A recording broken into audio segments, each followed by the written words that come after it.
rien de négatif. Dites-moi, quand vous allez chez le dentiste, puisqu'on dit tribaliste, puisqu'on dit hégémoniste, est-ce que le dentiste, c'est quelqu'un de méchant? Oui, alors donc je trouve aussi qu'il y a eu quand même, il y a certes un certain abus. Il va falloir justement que vous étanchiez ma soif justement sur ce point-là. Je vous remercie.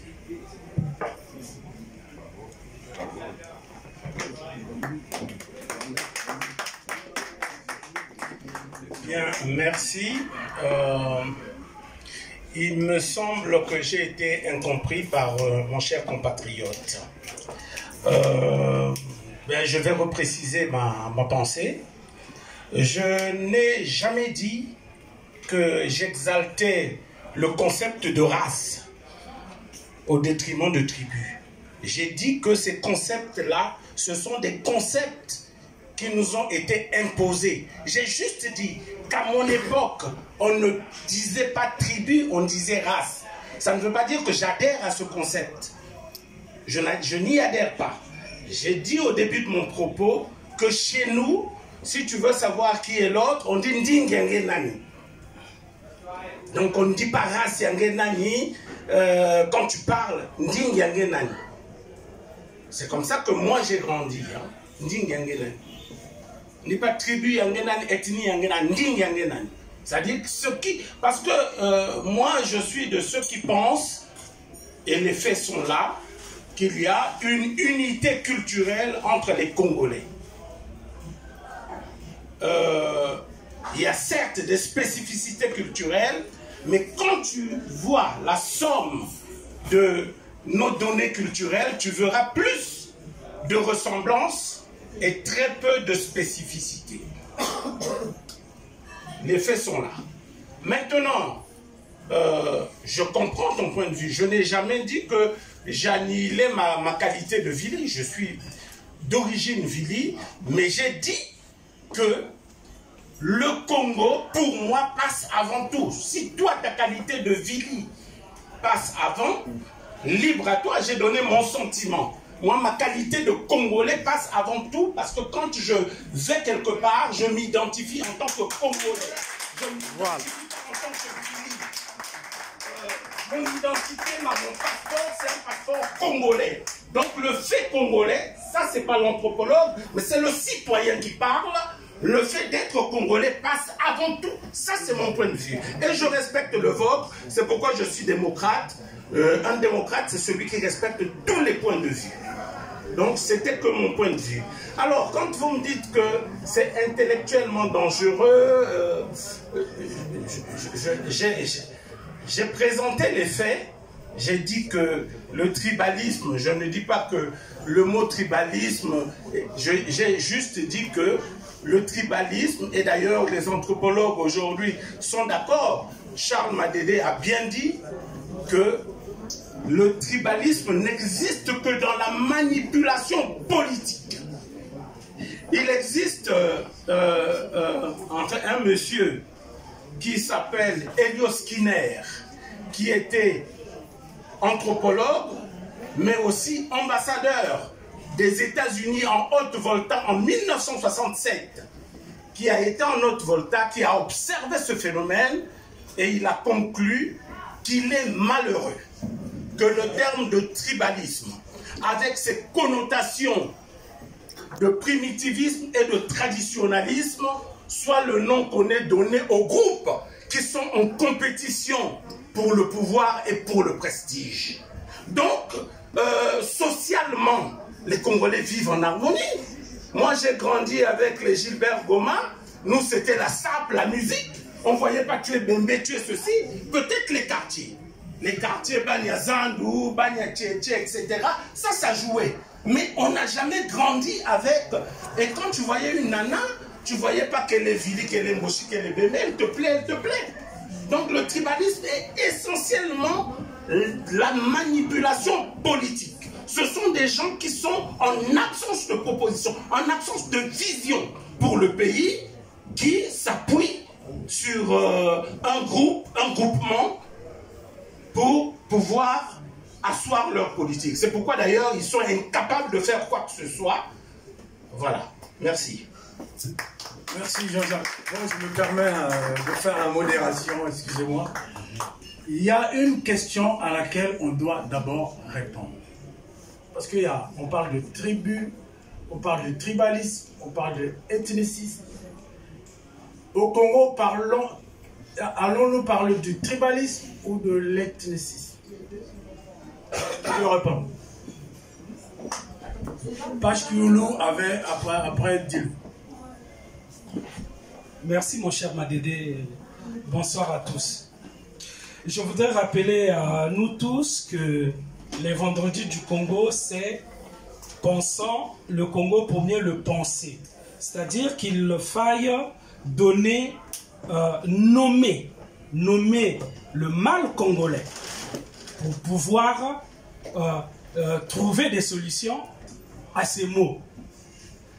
Donc toute thématique au vendredi du Congo, c'est ce que j'ai pu comprendre, renvoie toujours à la réalité sociopolitique congolaise. Aujourd'hui, devrait renvoyer. Voilà. Bien que je regrette que mon cher Bayon Castador ait pris la thématique sous l'angle épistémologique, scientifique, universitaire, je dirais que nécessairement, il nous faut choisir une fois pour toutes un terme. Le mot tribu est dépassé. Dépassé depuis longtemps, les anthropologues, même racialistes, l'ont proclamé, l'ont dit, ils ont, comme il a souligné, tout le monde aujourd'hui sait scientifiquement que la tribu n'existe pas au sud du Sahara. Il n'y a pas de tribu. On nous a collé un concept propre à la société arabe ou maghrébine, mais pas chez nous. Donc, une fois que nous savons qu'il n'y a pas de tribu chez nous, je m'étonne que mon frère puisse parler à côté de moi, donc Jean-Bruce Pambou puisse enchaîner en disant le tribalisme. Non, il n'y a pas de tribu, il n'y a pas de tribalisme. Par contre, il y a chez nous l'ethnicisme, donc cette idéologie-là. Mais moi, je ne l'appellerai plus idéologie, puisque c'est un mal. C'est le tribalisme qu'il faut parler, qu'il faut évoquer plus proprement par le concept d'ethnicisme. Et parlant de notre pays, on parlera de l'ethno-régionalisme. Parce que l'ethnicisme en tant que tel réduit à l'ethnie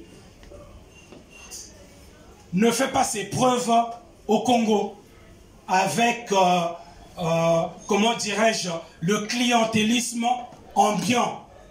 Donc on sort toujours de la clientèle ethnique pour aller vers les autres régions pour faire des tentacules. Et nous avons donc en Afrique noire et au Congo en particulier des régimes ethno-régionalistes qui mettent l'ethnie au centre du jeu du pouvoir en complicité ou en alliance avec d'autres régions, donc d'autres ethnies avoisinantes. Et nous avons l'exemple qu'il a bien su donner, l'expérience des années 1992-1997 avec les Nibolèques et les Tchèques. Vous voyez, on avait le Niari, la Lekumu, la Bouenza, 3 régions. Mais ces 3 régions-là ne sont pas habitées que par une ethnie. Oui, c'est plusieurs ethnies. Et quand on parle des Tchèques, il ne s'agit pas juste des Lari ou des Sundi ou des Bakongo de Boko. Donc, c'est un concept assez polysémique qui renferme dans le contenu plutôt renvoie à beaucoup de réalités déplorables, c'est vrai. De division. Alors, l'ethnicisme et l'ethno-régionalisme au Congo. Évidemment que c'est mauvais. que c'est mauvais. Pourquoi? Parce que nous sommes nombreux qui sommes nés dans des villes. Nous ne sommes plus dans les années 1960 où la majorité des citadins venaient de la campagne, des régions, que ce soit à Brazzaville, à Nkaï, à Dolisie ou à Pointe-Noire, dans les années 60 jusqu'aux années 70, les pères de famille étaient nés au village. Et nous sommes les enfants de ces migrants qui ont quitté leur village, leur terroir pour s'établir en ville. Mais quand on est né en ville, on acquiert une autre personnalité. On a un autre vécu. Et ce vécu, c'est dans le brassage avec les enfants des autres parents venus d'ici et là.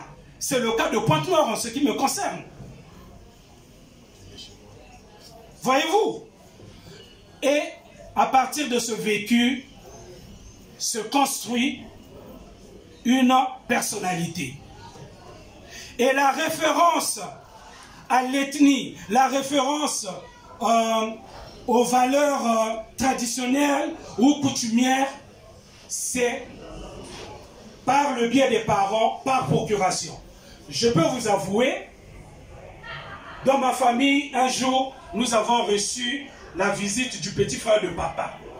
Il arrive à la maison, il s'écrie, il dit à son grand frère, mais Yaya, je ne comprends pas, mais qu'est-ce que c'est que cette histoire? Tes enfants ne parlent que Kikongo. Tu ne leur apprends pas, tu ne leur parles pas dans la langue du pays, du terroir. Papa était désolé, et il est vrai qu'il a fallu qu'on aille à Brazzaville, qu'on aille pour certains au village, pour que nous parlions la langue de nos parents. Donc le rêve pour un Congo uni, pour un Congo réconcilié avec lui-même, c'est évidemment, sinon nous allons faire comme les Bretons et les Auvergnats, mener des campagnes, mener un travail pour le retour aux sources.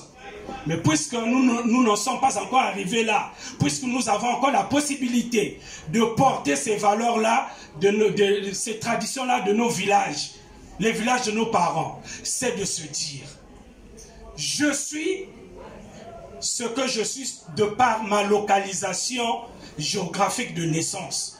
Je suis né à Pointe-Noire, je suis Pont-des-Négrins. Je suis né à Brazzaville, je suis Brazzavillois. Et de par mes parents, je suis du Poul, je suis de la Cuvette, je suis de la Songa, de par mes parents. Et quiconque en face de vous reconnaîtra que si vous dites que vous êtes Brazzavillois et que vous avez des origines du Poul, on saura que vous avez un bagage culturel aussi de cette région-là, qui s'ajoute à un bagage de votre localisation géographique. Merci. Merci, merci. Gilles Bernadette, il faut que tu t'avances un peu. Parce qu'on attend un micro plus pratique. Je peux parler fort, hein. J'ai quand même une voix qui porte, même si j'ai pas de micro.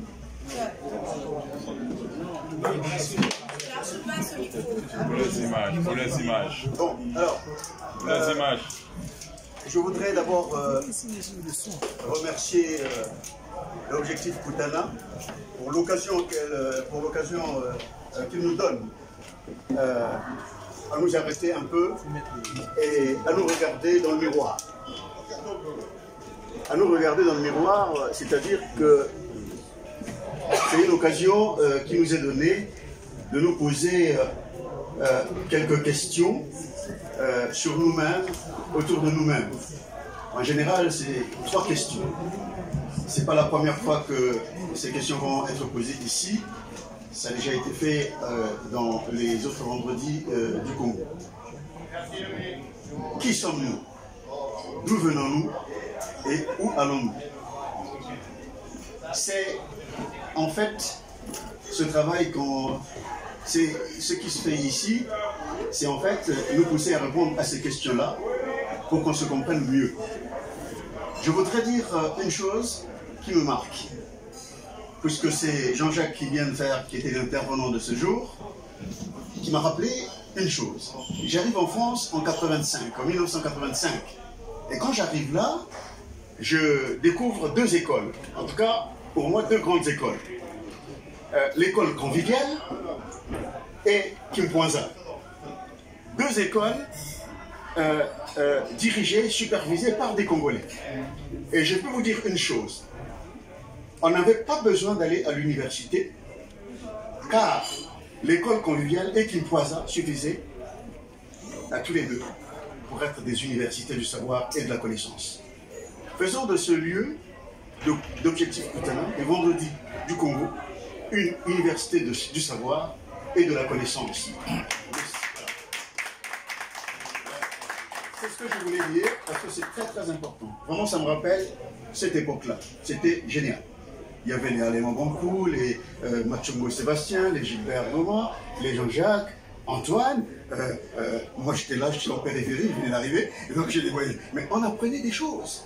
On apprenait des choses. Et je peux vous dire une chose, aujourd'hui, nos frères qui arrivent apprennent à travers la télévision, mais à l'époque, eh bien, l'école conviviale et Kimpoinza, c'était vraiment des grandes écoles. Alors, quand j'ai dit ça, je voudrais revenir donc au sujet. Notre intervenant a fondé sa réflexion sur le tribalisme, une fiction ou une idéologie politique. Ensuite, j'ai entendu des rapprochements ou une sorte de parallélisme avec l'ethnicisme. Bien. Je pense qu'il faut éviter un mélange de genres. Au jour où nous parlons, il y a quand même des faits qui sont d'actualité. Il y a quelques années, en arrière, nous avons entendu Bakongo Babomi Marien. Mais quand vous entendez ça, il est difficile d'aller puiser, de trouver que c'est les Bavili qui ont tué Marien ou c'est les Badondo qui ont tué Marien. Non, c'est une... on indique là un espace géographique. Alors, est-ce qu'il faut soutenir l'idée qu'au Congo, il y a des tribus ou non? Moi, ce qui m'importe aujourd'hui, c'est l'évangile qui est propagé dans le pays. Le tribalisme est, comment dirais-je, le tribalisme est, comment dirais-je, c'est le texte qu'on vous lit partout. On vous dit qu'au Congo, il y a le tribalisme, le Congolais du petit peuple, voilà, qui dans la cité, vous dit, ici, c'est pas possible, on en a vraiment marre du tribalisme. Alors, bien, nous faisons des travaux ici d'intellectuels, d'universitaires, académiques, ok, très bien. Mais si nous voulons communiquer avec le plus grand nombre, je pense qu'il faut tenir en compte ce qui se dit, le langage du milieu, pour fonder un code de langage. Est-ce que le tribalisme existe au Congo? C'est une question que nous pouvons nous poser. Bien. L'ethnicisme. Faisons simple. Quand j'ai dit que c'était une école de savoir, c'est pour dire aussi que, en fait, les uns et les autres peuvent donner leur argument, leur vision, et il faut accepter que les idées des autres parfois soient antagonistes avec les nôtres. C'est important, ce n'est qu'après, quand chacun fera la synthèse, que va se dégager les lueurs de lumière. Et donc, moi je voudrais simplement dire une chose. Oui, si je tiens compte du message ambiant au Congo, le tribalisme existe au Congo. Pour moi, le tribalisme existe. Maintenant, nous qui prétendons être habités par un brin de lumière, comment faire pour optimiser, pour faire du tribalisme un outil de développement, de savoir, plutôt qu'une arme de destruction massive? Voilà la question que moi je voudrais poser. Notre intervenant, justement, puisqu'il était pris par le temps, je comprends bien, mais il a décliné deux solutions, enfin deux démarches, hein, deux solutions. L'avènement d'un citoyen congolais de pleine nationalité. Et ensuite, l'État-nation. Oui, ce sont là des pistes. Il a donc fait une proposition, des pistes, mais certainement qu'on n'aura pas le temps de développer ici. Mais il a expliqué un peu ce qu'il entend par citoyen de pleine nationalité. Mais ce n'est pas tout. Ce n'est pas tout. Puisque nous voyons très bien que soit c'est les gens d'une même ethnie, d'une même tribu, ou alors un clan, des amis, donc, qui sont habités par entre guillemets, l'esprit tribal, qui gèrent le pays et qui s'accaparent de tout. Parce que le problème, il est là. Il y a des gens qui se sont accaparés de tout et qui instrumentalisent le tribalisme. Voilà, ils instrumentalisent le tribalisme comme une arme. Ils se protègent derrière et ils tuent avec. Nous, le travail que nous devons faire, à mon avis, c'est de faire en sorte que le tribalisme devienne un outil de développement. Un outil de développement. Alors comment? Parce qu'aujourd'hui, il ne faudrait pas que nous préparions les guerres de demain. C'est ça le problème. Notre intervenant a dit, il est parti à Infondo. Il a vu, il a retrouvé quasiment toutes les ethnies du Congo à Infondo. Ça remet en cause l'idée que le tribalisme est une arme de destruction. Donc on peut réfléchir. Mais moi je suis conscient, enfin pour moi, effectivement, les Congolais n'ont pas ce problème-là. Les politiques ont la maladie du tribalisme et qu'ils essaient de déverser dans la cité, ils manipulent donc les gens. Et donc moi je pense que il faut donner des pistes de solutions. Parce que moi je pense que pour le futur, il faudrait que nous proposions une forme d'organisation de la cité, une forme d'organisation de gouvernance. De quel pays notre frère Dédé a produit un travail osant la République? Faut-il vraiment oser la République? Quelle République? Voilà. Le fédéralisme fait-il partie, peut faire partie d'une République? Peut-être que dans notre pays, ça c'est maintenant une piste, une idée que je donne. Donc ce sera la troisième proposition, en tenant compte des deux propositions de notre intervenant. Moi, en réfléchissant, je me suis dit, mais je me trompe peut-être, mais peut-être que c'est le moment de penser à une forme d'organisation sociale et de gouvernance qui ressemblerait à ce qu'on pourrait appeler un État fédéral, avec un pouvoir central et comment dirais-je, des régions qui seraient dirigées par des gouverneurs. Voilà. Et le pouvoir central s'occuperait des prérogatives régaliennes, voilà, régaliennes, et puis voilà, donc dans chaque région, il y a un patron de région, puis ensuite, voilà. Mais le fédéralisme, moi je pense que comme ça, au moins, les avoirs du pays peuvent être, on peut commencer à bien les redistribuer, et quitte à faire évoluer la République. Parce que moi je pense qu'aujourd'hui, les ingrédients pour l'avènement d'une République au Congo ne sont pas encore là. Ne sont pas encore là. Voilà. C'est-à-dire que notre République aujourd'hui, c'est une République qui est née prématurée. Elle n'est pas encore mature. Et elle est bancale. Donc il faut créer autre chose. Et moi je propose un État fédéral.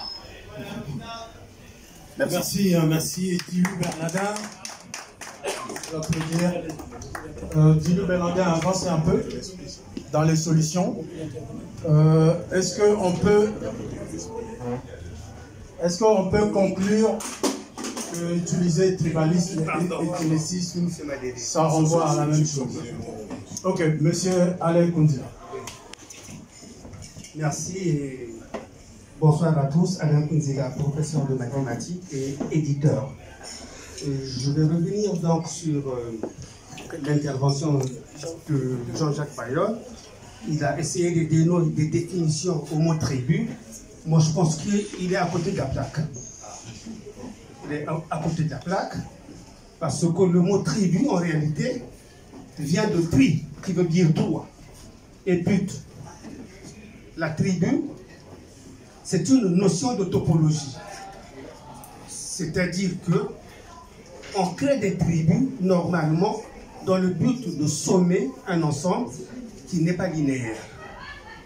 C'est-à-dire, quand on veut mesurer un espace, qu'on n'a pas la méthode adéquate, on n'a pas la formule pour pouvoir mesurer cet espace, il y a une astuce de topologie qui consiste à faire des subdivisions. Ça veut dire à créer des tribus. Et tri, ça veut dire tribu. Donc il y a trois propriétés fondamentales pour pouvoir construire justement la mesure. Donc, je suis en face des gens qui ont fait un peu de sciences comme Maurice Louzala. Tribu, c'est un concept de probabilité, c'est le fondement même de la théorie de la mesure. Et ce mot a été banni par les anthropologues, disant qu'on ne peut pas créer des tribus pour mesurer des populations. C'est archi faux. Et des mots comme tribu, race, ont été bannis par les anthropologues. C'est pour cela qu'il y a même une ministre qui s'était fait lyncher, Nadine Morano, quand elle a parlé de racisme, de race, mais les gens ont crié. Donc, que nous nous retrouvons ici pour penser des concepts qui ont été bannis, je pense que c'est une régression. Voilà, c'est ce que je voulais vous dire. Merci. Merci, monsieur. Une question. Est-ce que, à la place de tribu, si on parle de l'ethnicisme, est-ce que vous êtes d'accord avec ça? Oui. Par contre, les ethnies existent. Les ethnies existent. Il y a des définitions de l'ethnie. J'ai même écrit un livre là-dessus, hein, que je peux vous montrer, que vous pouvez trouver sur Internet. Topologie ethnologique du Gabon, où ces concepts sont définis. Par exemple, il y a une aberration qui a fait, comment dirais-je, détruit des vies humaines au Rwanda, le génocide. On a voulu identifier les Hutus et les Tutsis comme des ethnies. Ce qui est complètement faux, est une aberration. Parce que on définit une ethnie comme étant un groupement de personnes ayant les mêmes cultures, parlant la même langue. Or, quand on prend les Hutus et les Tutsis, ils parlent la même langue, ils ont la même culture. Donc, ce ne sont même pas des ethnies. Donc, mes chers frères, faisons très attention de véhiculer des concepts qui nous divisent pour rien du tout. Voilà. Merci, monsieur Kounzila. Il y a des questions. Vous devez répondre. Il y a des questions sur monsieur Kounzila. Et après, il y a un droit de réponse pour Jean-Jacques Bayon, qui a été attaqué quand même. Parce que là, il a présenté un concept de tribu, de tribalisme. Là, vous avez un adversaire, donc ça va barder un peu. Monsieur Kounzila, s'il vous plaît. Oui, vous avez refusé justement le terme de... Bon, on va utiliser indifféremment tribu et ethnie, hein, pour les Rwandais. Et il me semble qu'il y a deux faciès. Rwandais. Moi, je sais reconnaître un Hutu d'un Tutsi. Non, excusez-moi, non. Ce n'est pas un jugement, c'est une réalité. Ça saute aux yeux. Il y a des gens qui ont une tête au blanc, mais bien sûr, c'est vrai. Vous êtes noir, le blanc est blanc, ça saute aux yeux, les Rwandais, quand on les voit. Mais alors c'est quoi? Vous appelez ça comment? Dites-moi. C'est un type de population. Alors, il y a bien un mot. Peut-être l'anthropologue Jean-Jacques Bayon va y répondre. Et ce ne sont pas des races. Mais comment vous appelez ça? Vous voyez, quand vous voyez un Mandingue, quand vous voyez un Sénégalais, quand vous voyez un Africain de l'Afrique de l'Ouest. Non, excusez-moi. Vous savez, nul n'est plus trompeur au monde que l'apparence. Hein. Tu peux trouver quelqu'un où vous pensez que c'est un Sénégalais alors que c'est un bon Congolais. Merci, monsieur Alec Kounzila. Quelques précisions. Parlons du Congo. Entrons dans le vif du sujet sur le tribalisme. Je donne la parole à monsieur Gilbert Goma, qui a écrit un livre sur la sapologie. Tu peux montrer ton livre? Sur la sapologie.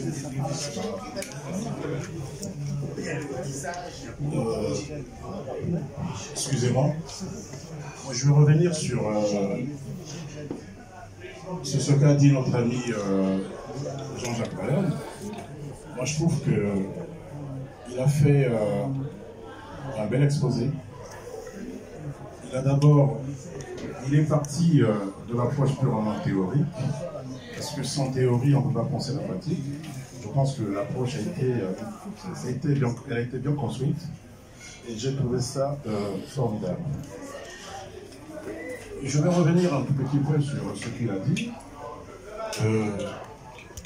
Aujourd'hui, nous ne pouvons pas parler du tribalisme si nous ne remontons pas toute l'anthropologie coloniale. À l'origine, l'anthropologie coloniale, elle est construite justement, comme vous l'avez dit, c'est pour diviser les Africains. Parce que l'anthropologie coloniale n'a jamais pensé les Africains comme entité de façon univoque. On a toujours pensé les Africains comme étant des gens différents. Alors que ce n'est pas vrai. Et ça, le travail de Cheikh Anta Diop, qui a remonté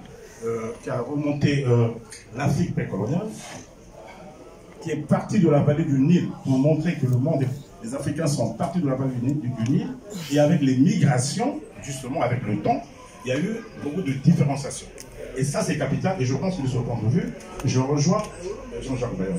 Mais aujourd'hui, après les indépendances chez nous, nous n'avons pas fait un travail de rapprochement. On n'a jamais montré aux Congolais qu'un Vili, un Boshi, un Bateke avaient une même origine. Ce travail n'a jamais été fait. Et si nous ne faisons pas ce travail, même si on fait des lois chez nous, ça ne marchera pas. Il faut une déconstruction déjà de tout le travail colonial, mais qui n'a jamais été détruit en fait. Voilà, c'est ce que je voulais dire. Okay. Donc pensons d'abord ce qu'il a dit, remontons l'histoire et essayons de déconstruire tous les discours de l'anthropologie africaniste coloniale. Merci beaucoup. Merci. On va vous donner la parole à M. Marc Mapimbo. Parlons un peu du tribalisme au Congo ou de l'ethnicisme au Congo. Nous avons beaucoup d'éléments à traiter et ce fléau est en train de tuer le pays, vous savez. Donc ne fuyons pas les vrais problèmes du Congo. Je vous remercie. Merci. Je vais commencer par remercier Koutana et cette initiative qui finalement commence à donner des bons fruits parce que le débat est ouvert depuis un moment et apparemment ça se passe très bien. Je tenais aussi à saluer Jean-Jacques qui, de mon point de vue, a fait un très bel exposé.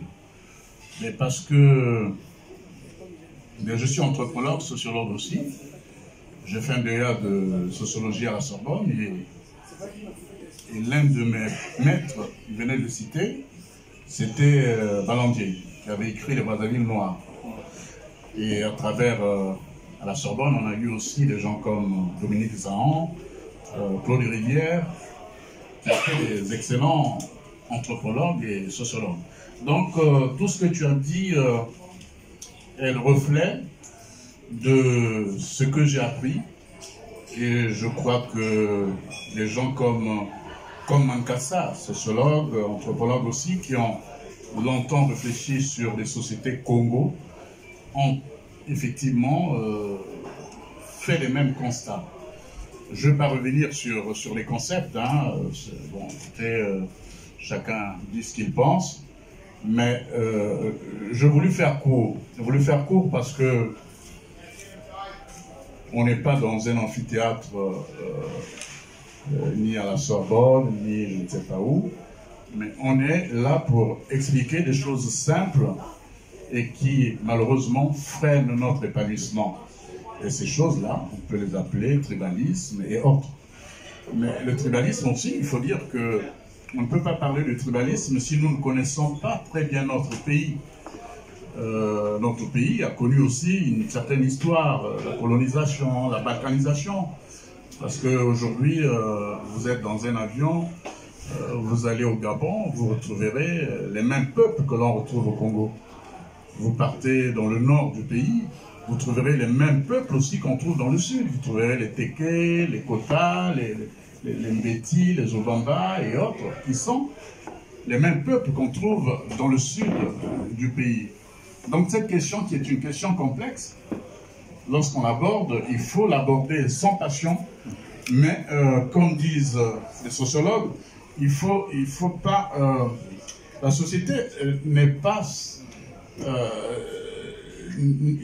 la société, c'est pas une question de... Il faut toujours... On décrit les faits tels qu'ils sont. La société n'est pas ce que nous avions souhaité qu'elle soit. Donc un sociologue doit scientifiquement, ou un anthropologue, étudier les choses telles qu'elles sont.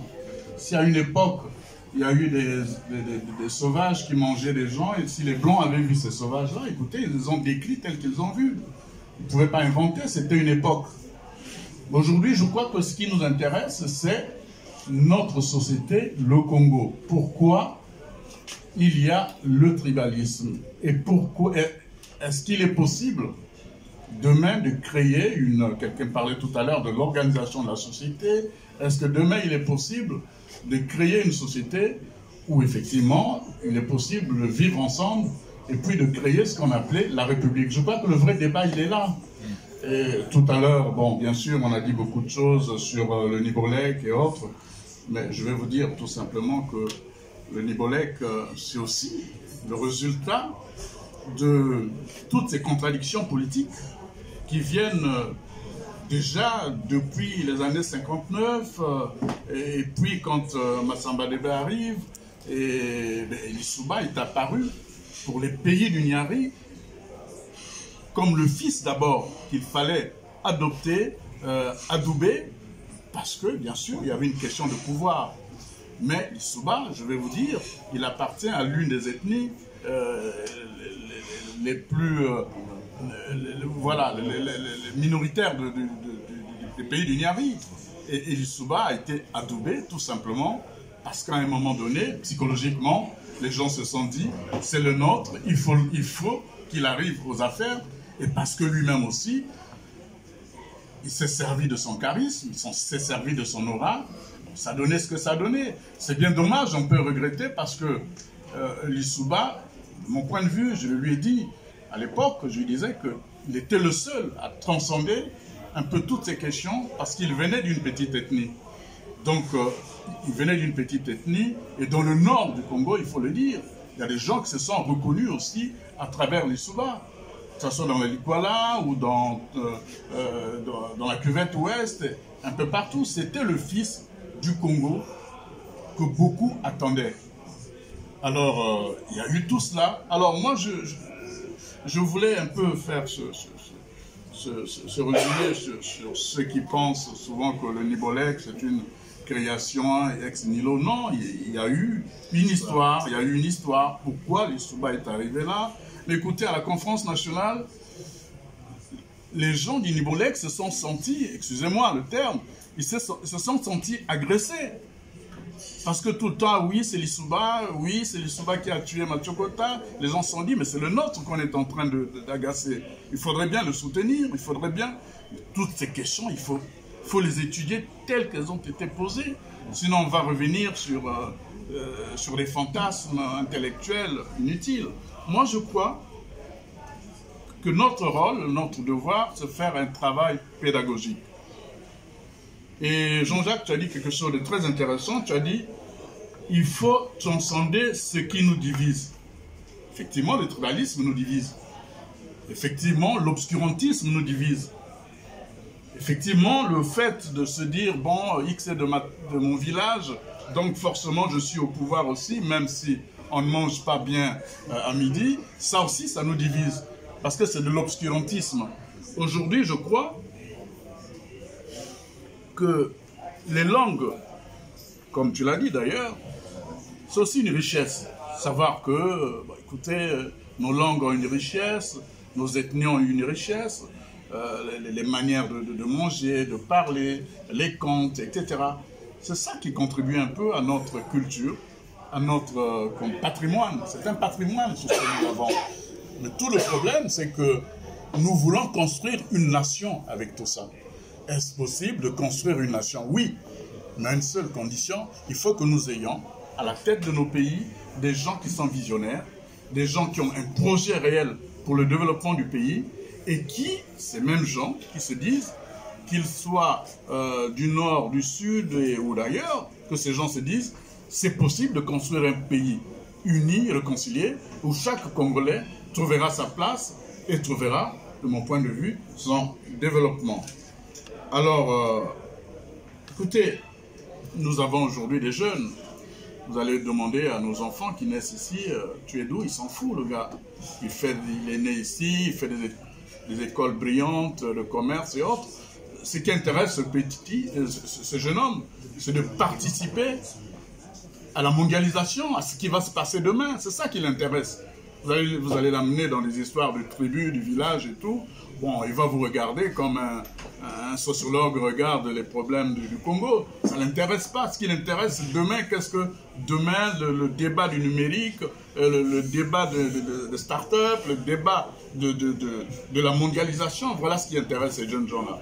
Et je crois qu'il faut aujourd'hui construire un nouveau Congo, un nouveau pays, avec tous ces jeunes et tous qui n'ont rien à foutre avec nos histoires de tribus, qui n'ont rien à foutre. Bah, écoutez, c'est quand même malheureux. Vous voyez quelqu'un qui est dans la misère la plus absolue, mais tout simplement parce qu'il pense que le Sassou Nguesso est Mboshi, lui il est Mboshi, et il se sent psychologiquement au pouvoir, alors que ce monsieur n'a rien.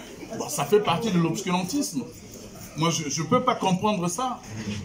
Donc, voilà, et moi, je voulais tout simplement dire que le tribalisme, oui, ça existe, mais il est possible de transcender toute cette question, effectivement, en travaillant sur des thématiques intéressantes, comme l'unité nationale, et comme aussi la reconnaissance de l'intelligence comme véritable moteur pour le développement de notre pays. Merci. Merci. Il y a pas mal de propositions. On retient la proposition de Dilou. Marc Mapingo rejoint celle-là sur l'organisation de l'État pour éradiquer le tribalisme. Je passe la parole à un frère qui nous visite pour la première fois. Et il va pouvoir se présenter pour qu'on puisse bien identifier le candidat. D'accord, bonsoir à tous. Je suis Patrick Pierre-Louis. Je suis né en Haïti. Et donc, l'anthropologie, je le connais à travers les travaux de Anténor Firmin. J'espère qu'il y a des gens qui connaissent un peu ce grand monsieur. Et lui, il avait abordé la question plutôt sur le problème de race, parce que lui, c'est 1850, il est né, il est mort en 1911, et donc il était en plein dans la discrimination par rapport à la race. Ok? Donc moi c'est plus à ce niveau-là que je vois l'anthropologie. Je ne vais pas dans le problème qu'on peut avoir entre nous, et que j'appelle plus du fanatisme entre nous. C'est comme ça que je définis ça. Donc moi je suis Pierre-Louis Patrick. Je travaille, j'ai été invité par Jean-Jacques parce qu'on a partagé un groupe ensemble et qui est un groupe qu'on a créé ensemble. Ce groupe a un projet, c'est-à-dire c'est arriver à faire la seconde conférence nationale au Congo-Brazzaville le 13, 14 et 15 août 2019. C'est ça le projet du groupe. Rien n'est encore fait. On est en train justement de mobiliser toutes les personnes de bonne volonté pour pouvoir participer dans ce projet. Regardez-moi, je suis haïtien, mais je suis dans ce projet parce que je suis contre l'injustice, parce que je trouve qu'aujourd'hui, comme le monsieur a parlé tout à l'heure, nous, on veut savoir comment l'Afrique va pouvoir impacter le monde demain. C'est ça qui nous intéresse, ce n'est pas tellement les problèmes de division qu'on peut avoir entre nous. Il faut qu'on gère ça une bonne fois pour toutes. Et c'est pour ça que j'ai été vraiment heureux de pouvoir faire partie de cette organisation, de pouvoir venir pour la première fois. Je crois que c'est la 6e édition, c'est ça? Et je vous assure que je serai là dans les autres éditions et j'amènerai du monde, ok? Parce que c'est une très bonne initiative. Donc, je suis très content de pouvoir être là avec vous. Merci. Merci mon frère, merci mon frère. Je donne la parole à Aimé Maté, suivi de Dima Fima. Après, il y aura un droit de réponse pour Jean-Jacques. Merci.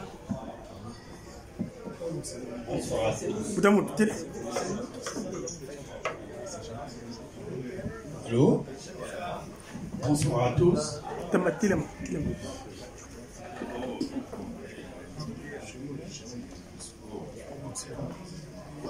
C'était pas au début, c'est pas le suivre Bayon.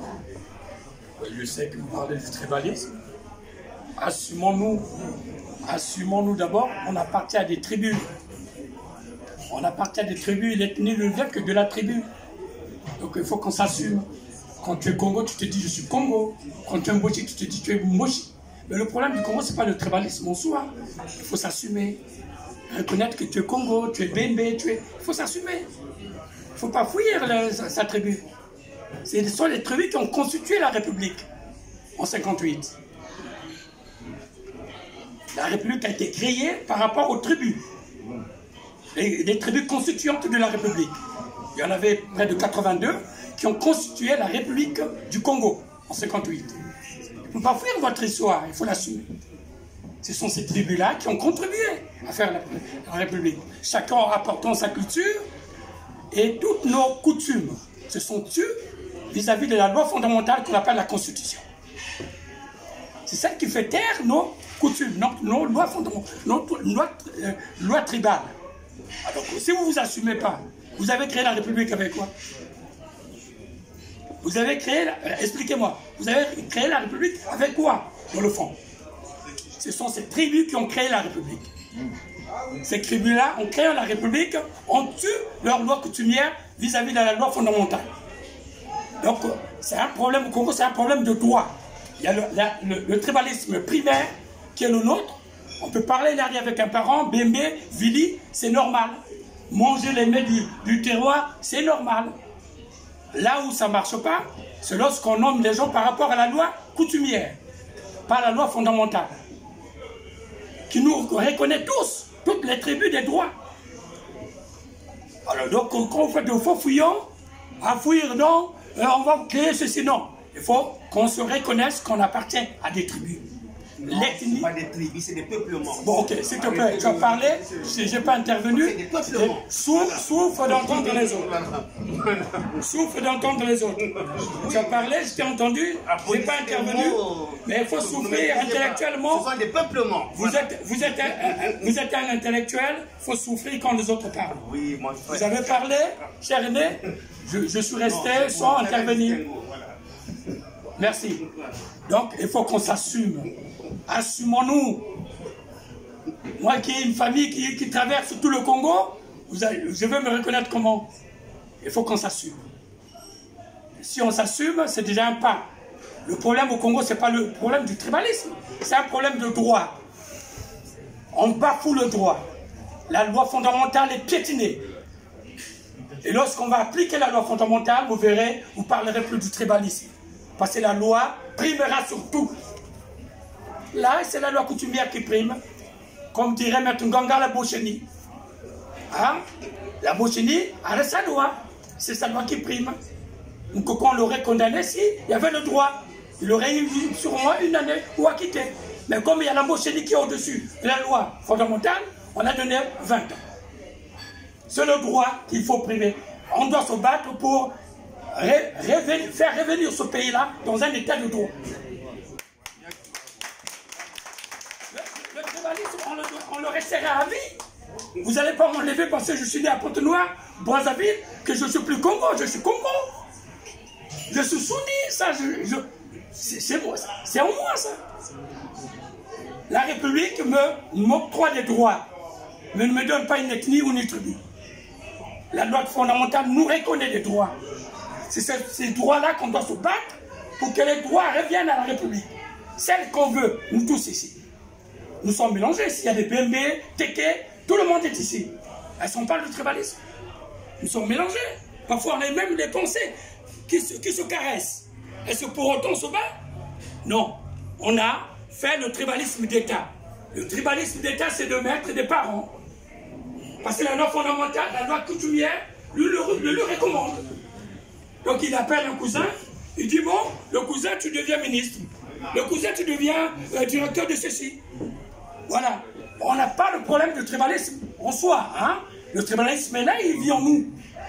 Au temps de Ngouabi, je me rappelle encore, chaque samedi ou dimanche, il y avait des groupes qui allaient animer dans chaque rond-point. Groupe Bembe, groupe Teke, groupe Intel. Mais on ne parlait pas de tribalisme. Le tribalisme existera, demeurera en nous. Le seul tribalisme condamnable, c'est le tribalisme d'État. Celle qui fait primer la loi coutumière sous la loi fondamentale. C'est celle-là qu'il faut condamner. Lorsque la loi fondamentale sera respectée, vous allez voir, vous ne parlerez plus du tribalisme. Parce que tout un chacun de nous se reconnaîtra. Hein? On nous reconnaîtra ses droits. C'est un problème de droit au Congo. Il n'y a pas autre chose. C'est un problème de droit. Hein? Merci Aimé Maté. Moi je pense que les points de vue convergent vers le fait que le Congo n'est pas un état de droit. C'est pour ça que le tribalisme, l'ethno-régionalisme ou l'ethnicisme gouverne encore dans notre pays. Donc on peut rejoindre Dilo Bernardin, on peut rejoindre Marc Mapingou, on peut rejoindre tous ceux qui ont parlé dans ce sens-là pour revendiquer un nouveau contrat social afin qu'il y ait une constitution qui respecte les populations, qui ait une justice indépendante qui peut trancher les problèmes de tribalisme traités comme un problème de racisme dans notre pays, dans d'autres pays. Voilà. Je donne la parole à Guy Mafi. Merci, merci à Koutana pour toujours cette opportunité que vous nous donnez pour essayer de donner notre point de vue sur des problématiques qui se posent à notre pays. Raison pour laquelle j'essaierai toujours d'être en relation avec ce qui se passe au pays en traitant de ce sujet passionnel et qui nous a amené déjà à pas mal de tragédies. Je commencerai d'abord par remercier mon ami Jean-Jacques Bayonne et les compléments d'information ou les nuances de mon frère Alain Kouzila, parce que je ne suis pas un spécialiste et j'ai beaucoup appris. Et je pense que je vais continuer à apprendre parce que on souffre aussi dans ces problématiques, moi qui suis acteur politique, parce qu'on ne connaît pas et on ne cherche pas à comprendre. Et n'oublions pas que nous avons vécu un régime monolithique où je pense que tous ces questionnements étaient pratiquement bannis. Il fallait apprendre le marxisme, le léninisme et autres, et on sait où ça nous a amené. Pour rentrer dans le vif du sujet, le tribalisme. Et là, je suis dans l'approche de mon frère Antoine. Parce que je me revendique d'abord enfant de Poto-Poto. Parce que pour nous, Poto-Poto, c'est une tribu. Ou ethnie, je ne sais pas trop, un peuplement. Voilà. Moi, je suis Poto-Poto. Quand vous demandez, tu es d'où? Je suis de Poto-Poto. Je suis Poto-Potois. Et je vais le démontrer. Et je suis d'accord avec Jean-Jacques quand il parle de la ressurgence des conflits antérieurs. Ici. Je suis d'accord avec cette approche. Mais moi, je vais ajouter des urgences artificielles des conflits antérieurs. J'ai questionné un jour un dignitaire. Moi, je les appelle des primitifs, entre guillemets. Un dignitaire dans notre pays. Je lui ai dit, mais dis-moi un peu pourquoi votre génération, vous avez des problèmes avec, par exemple, les gens au sud. Il me dit, mais lorsque nous arrivions à Brazzaville, on quittait de chez nous, on nous disait ils avaient des têtes, des longues têtes, je ne sais pas quoi. Je creuse. Je me rends compte qu'il n'y a pas véritablement un conflit, c'est des ressentis. C'est ce qu'on leur a dit, dans leur petit milieu. Et tu verras au sud, ah mais là-bas, quand on était au stade de la Révolution à l'époque, si vous vous souvenez, il y avait des trucs comme ça. Donc il y a des acquis qui viennent, je ne sais d'où. Mais nous qui sommes dans la ville, on était surpris de ce genre de catégorisation. Vous voyez bien que ce sont ces conflits antérieurs ressentis qui reviennent jusqu'aujourd'hui. Et je dirais que c'est grave. Pourquoi? Moi, quand j'ai lu, je ne sais pas si vous avez lu La pureté dangereuse de BHL.